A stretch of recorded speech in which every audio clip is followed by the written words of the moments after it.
Playing on my upgrade, reminiscing about last way. Remember that we had a big flame. Maybe words didn't come out right. I wish that I was sober, and I wish that I could call her, tell her to come over, and wish that I could hold her. If I could turn back the hands of time, turn it back and make you change your mind. If I could turn back the hands of time.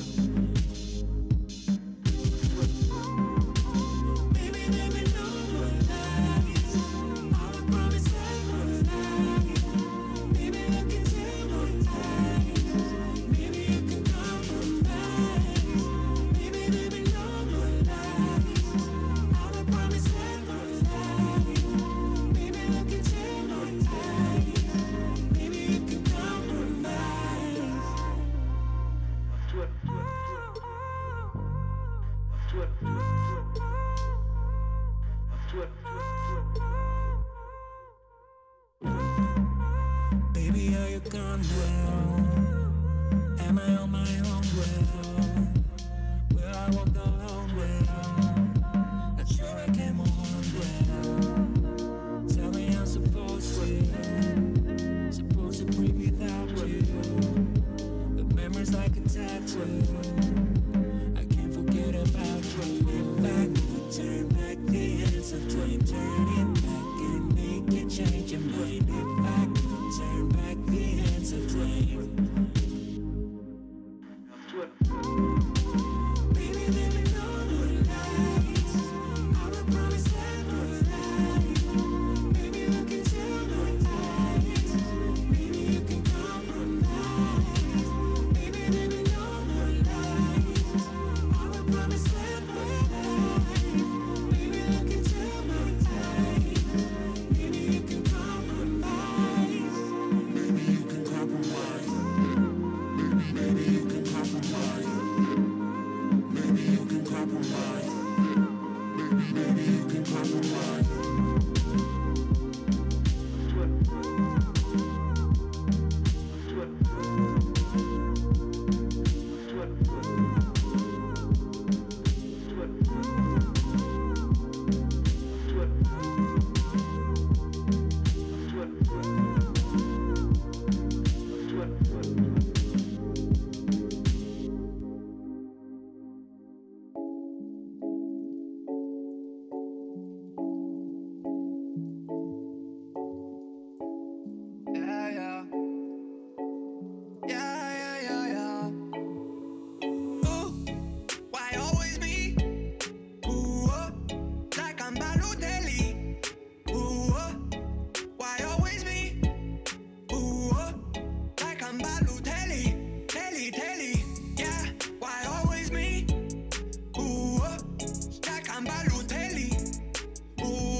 Like they know me, but you don't really know me. I've been out here on my own. I've been grinding all alone. Yeah, get up at 9, we can pour out the wine. I got cash on my mind, yeah, I don't really mind, and I don't have the time. Every day I go out, every day a new route that you know nothing about, nah. Why always me? Like I'm Balotelli. Why always me? Like I'm Balotelli. Telly. Yeah, why always me? Steady on my grind, I've been keeping me on leash. Why nobody see that I'm like Balotelli? Tryna get up on myself and nobody gon' help me. No, yeah, I don't wanna be alone no more. Hello everyone and welcome to the Open Beta 33 patch notes, Cursed Dragon. Adanas joined by Austin Gallman, game designer on Hand of the Gods. I know we've been seeing his face a lot, unfortunately. I have to deal with him every day. You guys luckily only get to deal with him during patch notes and some dev Q&A. Why wouldn't you want to deal with this? It's beautiful. Thank you. Oh, I was talking about myself. So today we do have a small patch notes show, just so you guys know kind of the flow that we're going through with Hand of the Gods now. Is we're planning these new core set releases that add to the core pack in Hand of the Gods. The Hunt was the first introduction of that. So every 2 patches, you'll be getting a bunch of new cards, somewhere around 15 plus, and kind of the major updates. And these will be smaller patches on these off patch cycles of every 2 weeks. That'll feature at least 1 or 2 new units and some general changes and balance updates. So that's probably going to be the cycle we're going to be going forward with for at least the immediate future. Yep. So only 3 things today, but we are going to get a little bit of dev insight from Austin himself as well about how he went about designing these 2 new cards. Let's jump straight into it. First, we have a new ranged unit, and this is the Cursed Dragon. And the Cursed Dragon is obviously in lore is Fafnir's other half. He gets greedy, hoards a lot of gold, gets turned into a Cursed Dragon. Now, this unit has the God tag, and the legendary is a 4/5. The stats on here not entirely accurate. This is from a dev build recording earlier. Poison all units on target column. Units that end their turn on this column are poisoned. Yeah, that's right. So this card actually has a. So first of all, we're doing something that we really haven't done before, which is a persisting environmental effect. So you will. The column that you select, you'll poison the enemy units that are on that column. On that currently. On those friendly tiles. and enemy? No. So the initial is only enemy. Okay. You'll poison them, and then it'll actually leave poison on all the tiles in that column for the rest of the game. So it's going to be game board affecting. Yeah. So it affects the entire rest of the game, but the persisting pools of the poison will affect both friendly and enemy units. So both players, even if you're the one who casted it, you'll still have to make sure that you're making a smart decisions on where you put it. You're putting it, because you're going to have to deal with it for the rest because of the game as well. even putting it on the front of their summoning stone like we did in that example there, that means any units you end on there, right, if you're playing aggressively, are going to be poisoned as well. So I know we mentioned this. I don't know if it was in the dev Q&A, but we are trying to do some more kind of things that affect kind of how people play the game in the board state itself, correct? That's right. Yeah, that's going to be kind of a goal for us going forward, is making sure that we're getting a lot of kind of things that make people kind of think differently in terms of how they're playing, how they're positioning units. So you'll probably see a lot more of these sort of things in the future as well. Awesome.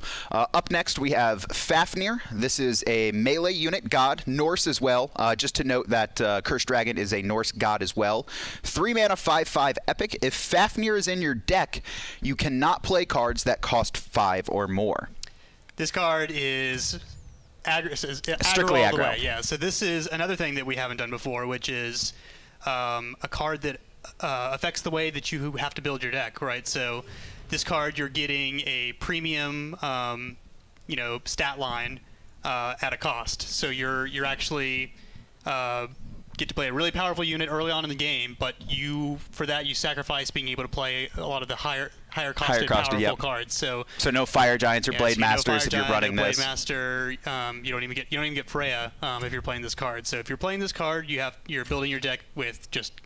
Now, is this when I build my deck? Will it not let me add it, or is this you can add those? You can add them, but you will not be able to play them. So let's say there's some sort of effect that lowered the cost of cards in your hand. So those so you could if you had some synergy with that. That's right. So you cannot play cards that cost 5 or more. So if you somehow managed to get a card that normally costed 5 or more down below that threshold, then you would be able to play it. Awesome. But it also works inversely too. So if there's a card that normally you could play at a specific cost, if it somehow got its cost increased, you wouldn't be able to. Okay. Maybe some more synergy and design effects for the future. Obviously, laying the foundation for that with this card. Something to note too, guys, on the videos you just saw, that was in the dev build, so the numbers aren't entirely accurate to the patch notes we're going to release. I believe there's some UI stuff that they're experimenting with as well. Nothing official just yet, but obviously we're always just trying to polish and give players more options. But that's more for future stuff. And that's it for the new unit so far. We also have one balance adjustment this patch. Obviously, we just had a huge balance, a pretty widespread balance change patch last time with 3/2. This is simply Aspect of Life, and the cost has been increased to 4 mana. So I know there was that one broken combo with Fire Giant won't be the case anymore. And obviously this, I think, puts it at a good spot. Yeah, this is makes it more of a utility card. You're playing it for kind of that extra utility for when you need it versus just being able to do super powerful stuff at a low cost. Okay. And then we have just a couple questions for Austin, who designed these 2 new units for this patch. So first up, how did you come to the design decision of Fafnir? So with Fafnir, we knew that we wanted kind of a higher rarity god with an effect that we haven't done before. We also knew that for him, we wanted to do something aggro. So kind of starting off like what we do with a lot of the god units is we kind of start with their lore and kind of look at also what they did in Smite and try to find maybe if there's a theme that we think will work with something that we're trying to do. And for Fafnir, we actually kind of landed on kind of the greed theme. Kind of in his lore, he was very greedy, and that's kind of how he got was transformed into the dragon, and that's a large part of his lore. So we kind of felt it fit really well with where we landed, where he gets to be super awesome because he's really greedy, but it limits. But you're paying a cost for it. And then same question, but for Cursed Dragon. I know we kind of covered that when we talked about the card itself, but yeah. So for Cursed Dragon, again, we knew that we wanted to do a legendary card for him. And we also knew that we wanted it to be a higher costed card to kind of go towards the top end of the mana curve for the Norse Pantheon. And again, we kind of looked at themes again for that character, and one of the kind of the recurring themes was poison. So we already have the poison mechanic in game, and we thought this made a lot of sense, and it allowed us to explore this new sort of mechanic with persisting environment effects. Awesome. What do you think the strengths and kind of weaknesses of each of these cards are? I mean, again, I guess this is kind of we kind of already explained it when we went over the cards, but just to reiterate, Fafnir's is obviously really apparent. The cost you pay is you limit what you can actually play in your deck. You can't play high-costed cards, so that one's very obvious. And then for the Cursed Dragon, the obvious drawback on that one too is that the poison pools can affect your own units once they're in play. So you have to think carefully about how you're using it, when you're using it, where you're using it. Okay. What specific kind of play style did you really have in mind when creating these cards? Was there any one specific, or do you think these are cards that could work in multiple options? So these we're kind of going for very specific things. So with Fafnir, obviously we wanted it to fit into an aggro strategy, which I think obviously that's all you can do with him. And then for the Cursed Dragon, we wanted it to be more of a mid-range control sort of option. So at the higher cost, obviously that makes a lot more sense. And that's something you think about often when designing cards on, do we want this card to be able to play it in multiple things, or specific? Is that always a thought process on each card that's made? Yeah, so we take a lot of things into consideration for each card. Of if it's, let's say it's a neutral card, it's like, okay, what sort of things do we want to have available to all pantheons? There's something that maybe we wouldn't want to have available to all pantheons, so stay away from that, or something that there's several pantheons that would want this sort of effect. Then we'll look more to those sort of things. But with the pantheon specifics, we'll look at what does the pantheon actually need, what would they potentially want, or the things that make sense thematically, those sort of things. Okay. Fafnir and Cursed Dragon can't be played in the same deck. Intentional? Yay, nay? 100% intentional, yeah. Okay. I thought so. I wasn't sure. I didn't ask you this one earlier. Yeah, so that's one thing that we kind of looked at, is we wanted them to be on other ends of the spectrum. Okay. So how much inspiration do you take from Smite when designing cards in Hand of the Gods? Is there certain limitations that you have to go with, just kind of based on how they're played in Smite, or is there also opportunities for you to create your own ideas? Yeah, so I think it's really on a card by card basis that we kind of look at that. If there's a really strong either theme in terms of the lore, or a mechanic that wasn't Smite, then sometimes we'll start with looking as well, is there something that we can use and make it work in Hand of the Gods? And sometimes there's something that's that's right there, that's really an easy layup, kind of like Ymir was a really straightforward one. That one made a lot of sense. And then sometimes there's really nothing there that translates very well, and we just kind of do our own thing. So really, it's from card to card, it can vary. Okay. Cursed Dragon. First, we covered this before. This is the first unnamed god we've put into the game. Is this something that's strictly Fafnir because he has kind of his two different forms and his dragon form didn't really have a name, or is this something that we could explore more in the future? Yeah, this is definitely something that we'll almost certainly do more of in the future, where either there's more than one kind of form of a particular god, and things along those lines, where the other version will have its own unique name that's not tied in. And part of that is to avoid confusion of having like two Fafnirs. Yeah. And the other part is just to have do something different, to be able to have unique names and have them be their own, feel like they're their own entity. Okay. Some general questions for you, actually. What's your favorite card that you've designed? My favorite card, I think I would probably have to go with Giannis. Okay. Oh, you designed Giannis? Yeah. Well, I mean, that was a team effort. Yeah.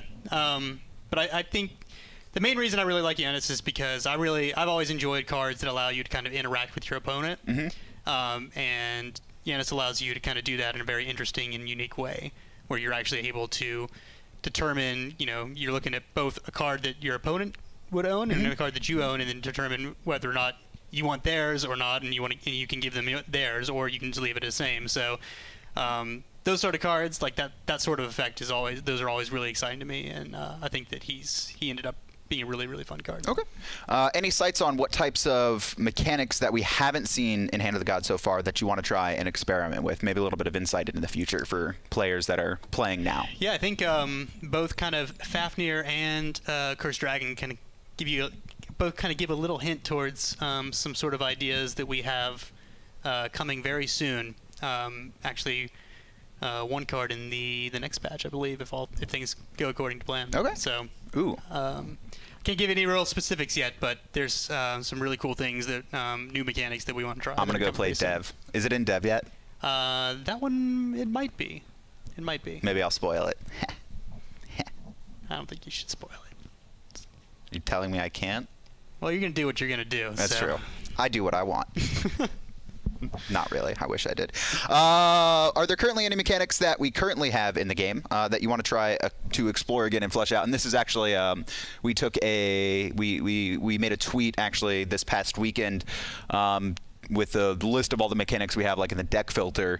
And just tried to see what people had really wanted to see again. Is there anything that you want to try and explore again?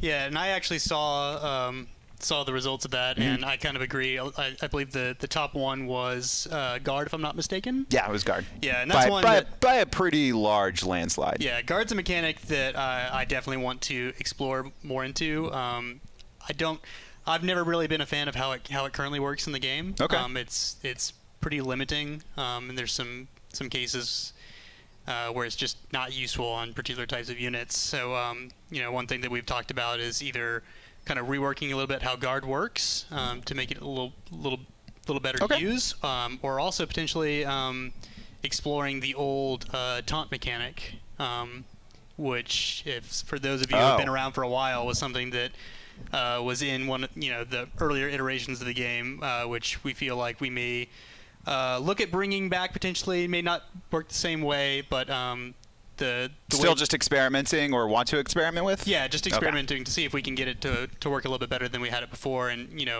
even how it was working before probably works a lot better now than it would have then.